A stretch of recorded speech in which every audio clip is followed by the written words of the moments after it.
Datero FM, la fuerza del norte. El fin de semana se conoció, entre comillas lo voy a decir así, la renuncia de Esati, que yo no sé si soluciona o no soluciona el problema en la Iglesia Católica. Han salido distintos actores, entre ellos el mismo presidente Piñera, a decir que sí, que es bueno un tipo de cambio de esta manera. Años atrás esto era impensado, una situación así en la Iglesia, claramente, cuando hablo de la Iglesia me refiero a la Iglesia Católica, ojo. Sí. Bueno, ¿cuál es su análisis con respecto a esto? ¿Se soluciona o no el problema en la Iglesia? Sí. Mira, Pepe, la Iglesia chilena se ha visto, digamos, presionada por actitudes propias, internas, que levantaron su máximo pic en la reciente visita del Papa el año pasado. Sí. Yo creo que, dadas las circunstancias que existían en ese minuto y dada que habían ya serias dudas respecto del comportamiento de algunos obispos, de algunos clérigos, y respecto de algún tipo de respaldo, de silenciamiento de algunas de situaciones también bastante conflictivas por parte del cardenal Esati en algunos casos, o por otros, por arzobispos y obispos, etcétera, se generó una situación bastante difícil para la Iglesia mundial, que fue llamada incluso como la Iglesia Católica el caso chileno.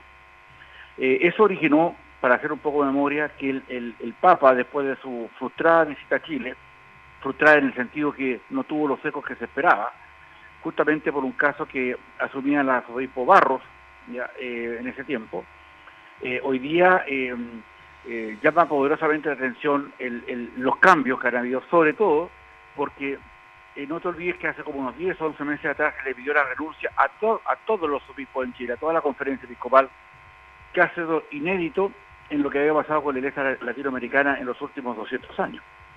Por lo tanto, yo creo que lo que pasa con Chile y las conductas particularmente, y lo que estaba enfocando Esati como el mayor representante de la Iglesia chilena por ser el cardenal, el arzobispo de Santiago, de la diócesis más grande, etcétera, tenía otra repercusión.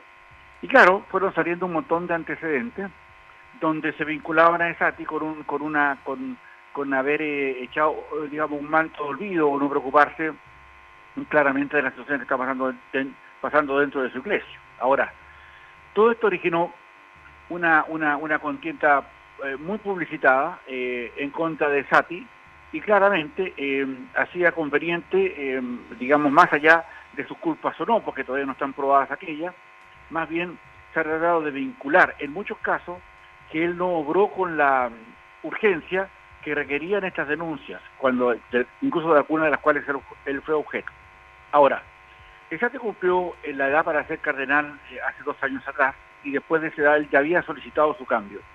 Pero dado toda la magnitud del problema, el Papa lo mantuvo en su poder para que esto se arreglara o para que esto tuviera algún tipo de conducción,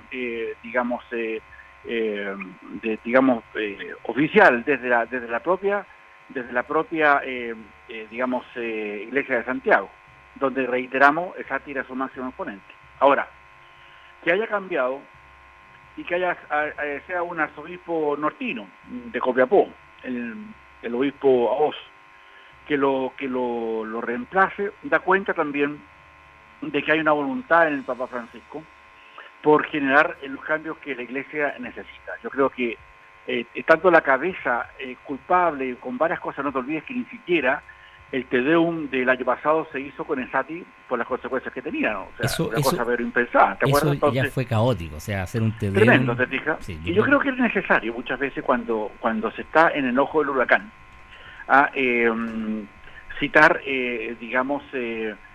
dejar las personas que están causando algún tipo de problema, algún tipo de manifestación, que sea enfocado a la opinión pública y los medios de utilidad pública en estas cosas. Yo creo que es mejor cambiar las personas. Yo creo que Esati cumplió un rol, le tocó, asimilar una serie de fastidios contra la Iglesia, y finalmente el Papa optó por sacarlo del camino, colocando a este obispo atacameño, un obispo nortino, que lo ha nombrado como no como cardenal, sino que como un administrador apostólico, o sea, va a tener las mismas facultades de un cardenal, pero no lo va a asumir exactamente así lo señala en alguna de sus partes el derecho canónico, pero más bien tiene que ver con un cambio de actitud. Sí, yo no sé cuál es la diferencia, porque teníamos el arzobispo, ¿cierto?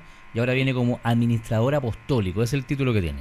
Sí, este administrador apostólico tiene la virtud de tener un rango menor que el de cardenal, ya, y de cardenal Santiago, pero tiene en sí mismo todas las posibilidades que digamos que la ley canónica les da. Ellos pueden controlar varios procesos, pueden dirigir, pueden presidir, pueden establecer criterios digamos ¿cómo llamarle?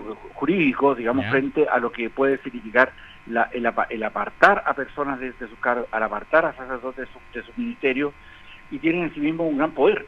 Ahora, esto es un paso previo, no estamos diciendo que finalmente él vaya a ser el cardenal de Santiago, posiblemente lo sea, pero también tiene la virtud de cambiar los rostros, de cambiar el acento, y sobre todo porque en su homilía de ayer, la cual escuché, digamos, atentamente, digamos, en la catedral de Santiago, yo creo que esto lo que él señala viene con un nuevo ámbito. El Papa tiene que darle instrucciones muy precisas respecto a lo que él quiere, está más bien vinculado con todo lo que significa el nuncio apostólico, que es como el embajador del Papa en Santiago, y yo creo que en Chile, y yo creo que vienen nuevos aires, viene una cuestión, un asunto más de tipo estructural, cambios que van a tener que ver con que ya no se siga confundiendo lo que es pecado con delito, y yo creo que las personas o los sacerdotes que osen creerse que, digamos, porque están vistiendo algún atuendo de sacerdote o de obispo o de cardenal, tienen facultades por sobre la ley. Yeah. Y eso yo creo que es una cosa que a la Iglesia le hace falta, y a mi juicio este arzobispo, digamos, Aoz, el nuevo digamos, jefe de la Iglesia Católica de Santiago, tendrá más claro, porque así lo ha señalado, porque faltan más puntos sobre la línea, falta remover muchos aspectos, falta incluso rellenar muchos. Fíjate que la Iglesia latinoamericana no tiene tantas vacantes proporcionalmente como acá en Chile. Hay muchos obispos que nos han nombrado, por lo tanto hay que darle una cierta continuidad. Tiene que haber una regulación más cercana entre esta nueva autoridad eclesiástica con la justicia, con el asunto de investigaciones, y habrá que prestar oído, sobre todo pensando en las víctimas, ¿no? Más que los victimarios, porque hasta ahora los victimarios eran cambiados de lugares, más bien se le ofrecían algunas cambios de espacio donde iban a ejercer su apostolado, pero no se les castigaba por lo que habían sido denunciados, y eso tiene que terminar. Perdón, Pepe, pero en el tema, por ejemplo, ya uno dice Sati o los otros que pueden estar, porque, ojo, nombramos a Sati, pero aquí Sati hoy día es la punta del iceberg, pero ayer fue Barros en el sur, está pasando colado el caso del obispo de Valparaíso, se me olvida el nombre en este minuto, que también fue destituido. Y ojo, y esto lo digo responsable, Duarte. Gonzalo Duarte, que fue capellán del ejército en los años 70, 80, y que a ver, ¿cómo lo digo? El rumor de este tipo de conductas era un secreto a voces en la quinta región, no de ahora, sino que era de antes. Entonces, yo me pregunto, ¿qué pasa con esta gente? ¿Siguen, como dijo usted, el conducto a través de la justicia canónica? ¿O aquí entra la justicia para cualquier habitante de nuestro país? Porque ese es el tema, porque la justicia canónica puede operar y lo mandan como han mandado algunos. Voy a poner el caso de Cox. Sí, Serena. ¿Cierto? Lo mandaron a una penitencia. Claro. En Alemania. Claro. U otros como el mismo Caradima, que también lo mandaron no, está en penitencia. Exacto. Pero la gente, ¿qué quiere? La gente quiere justicia real, que pague como cualquier ser humano. Bueno, los que somos católicos sufrimos, digamos, esta situación como mayor, como una afrenta mayor, ¿no? Sabemos que, no sé, somos pecadores, por decirlo de alguna manera, pero también tenemos que entender que, sobre todo cuando uno le ha entregado a la Iglesia, más bien, o uno tiene desde la Iglesia ciertas autoridades que parten desde del más modesto párroco, sacerdote, hasta el cardenal, todos tienen una obligación mayor moral y ética respecto a lo que está haciendo. Yo, por ejemplo, entiendo que no hay controles éticos de las conductas de los sacerdotes y de los obispos. Ellos que se autorregulan.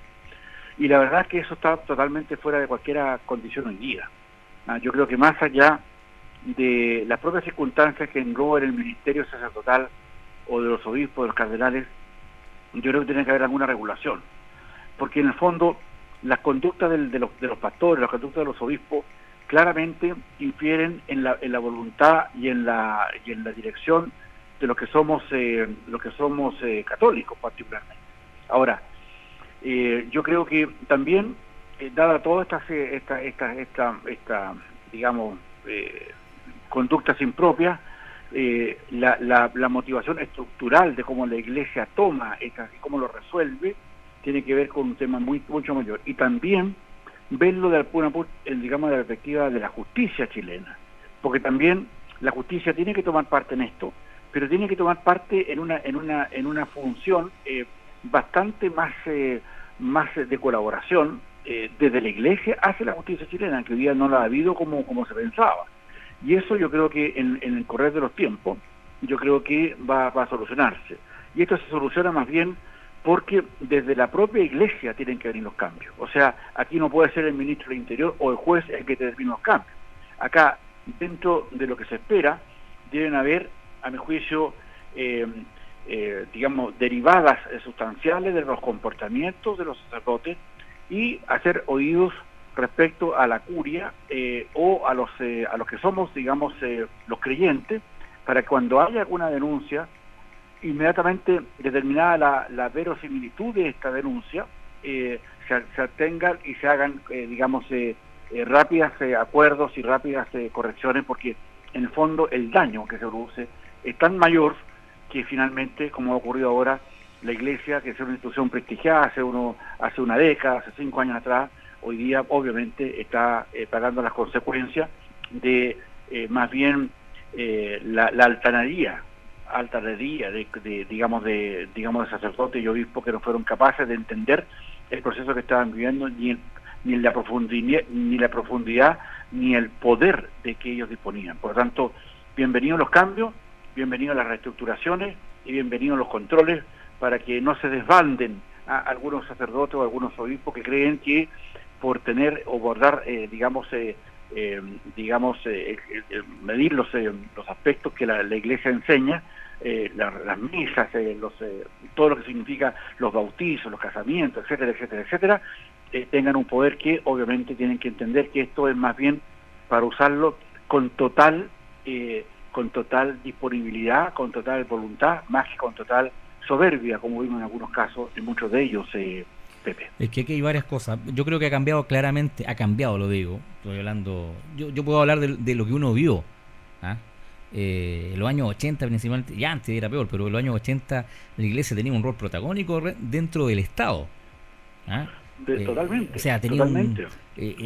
Lo que hizo las proposiciones, mira lo que pasó, si hay muchas cosas acá, no te acuerdas de la Comisión Valech, claro, y cómo después Valech también fue involucrado o fue partícipe de cosas como esta, de hecho se le apartó de la Iglesia.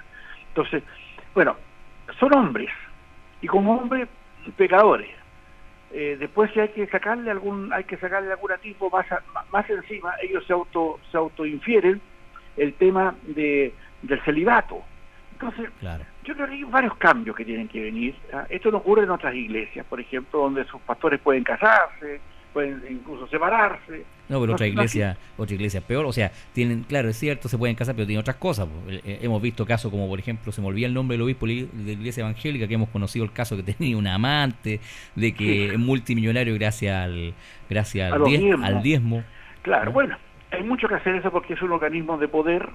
Te fijas que tiene consecuencias donde se maneja poder, siempre hay circunstancias que son propias de la crítica, porque normalmente el que usa o el que determina el poder finalmente no logra entender que su posición de poder tiene que ser vista con otros ojos, digamos. Muchos se aprovechan de ese momento, de ese punto, y hacen las cosas que, como tú señalas, de las cuales después tienen que avergonzarse, y los que participamos de ese tipo de pensamiento, por supuesto también nos avergonzamos de aquello.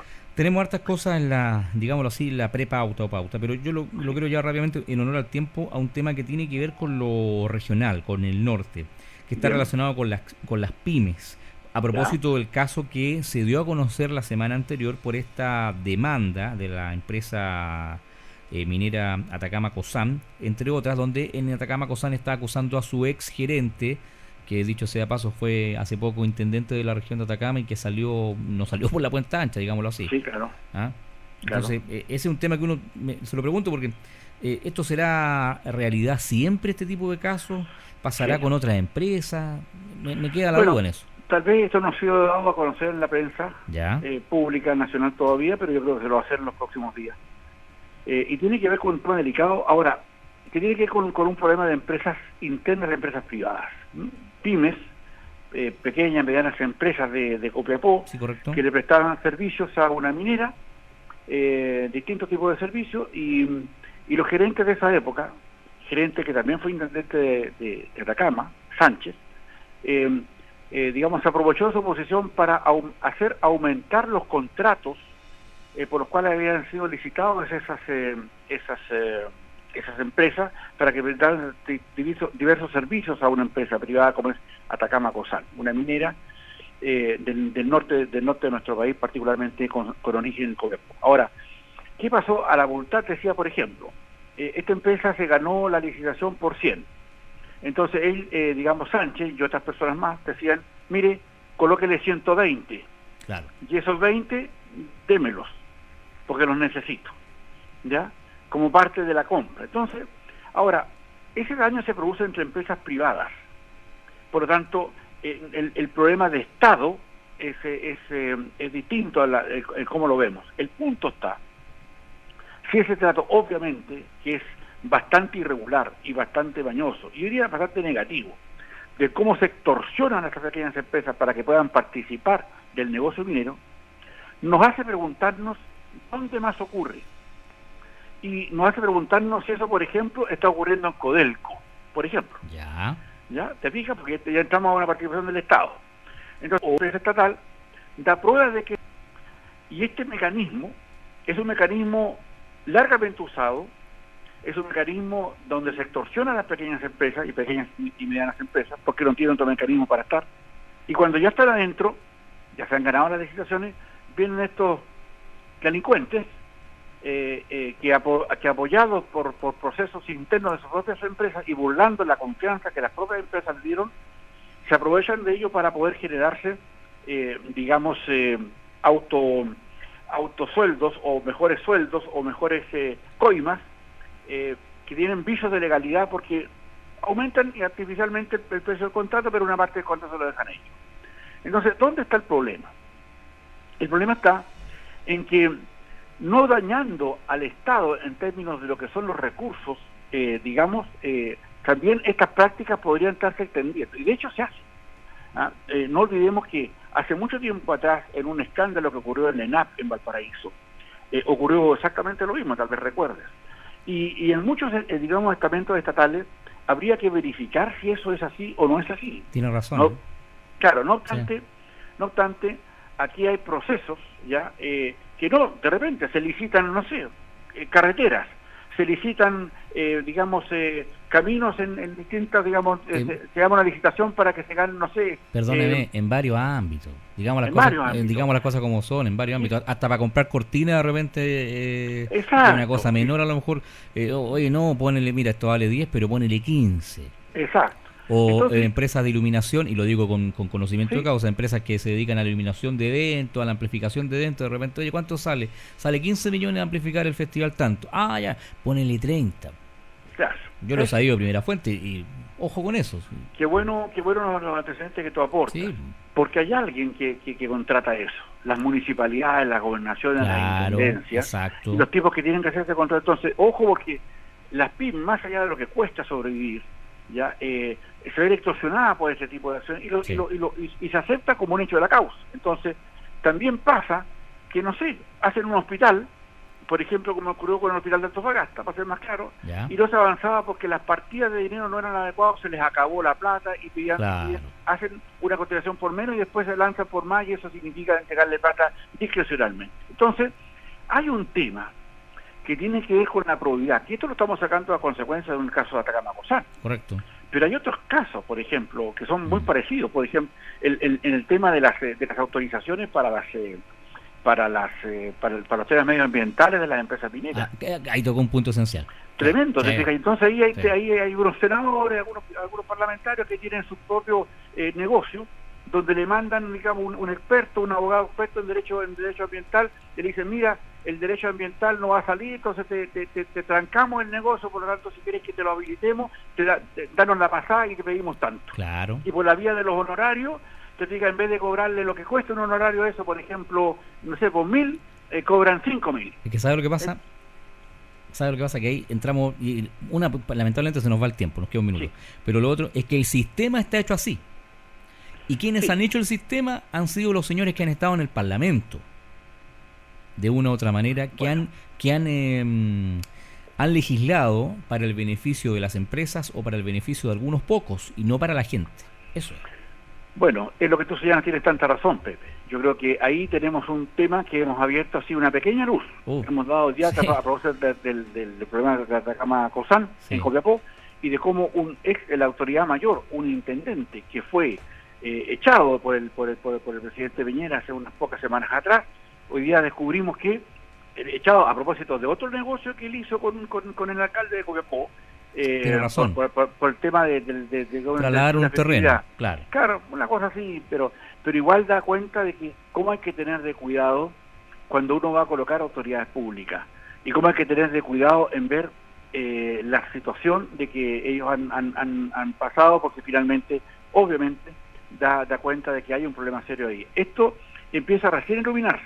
Ojalá que los medios de comunicación de Santiago, la televisión de Santiago, etcétera, los medios lo tomen, porque es un tema mayor, y yo creo que esto da cuenta de un problema que tenemos que solucionar, porque aparentemente, por los antecedentes que yo cito, más los que has agregado tú tan importantes, señalamos que ese es un tema que obviamente está horadando la credibilidad, y obviamente alguien se está quedando con este tema, y así como ocurre en instituciones, hay mucho problema y mucho paño que cortar en este tema de las coimas legítimas o legales, o que hacen aparecer como legales para efectos de su propio peculio.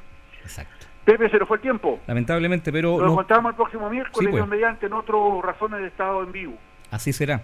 Y nos escuchamos. Saludarte y un cariñoso saludo a las miles de personas que nos siguen. Y bueno, nos encontramos, yo mediante, en una próxima oportunidad. Matero FM, la fuerza del norte.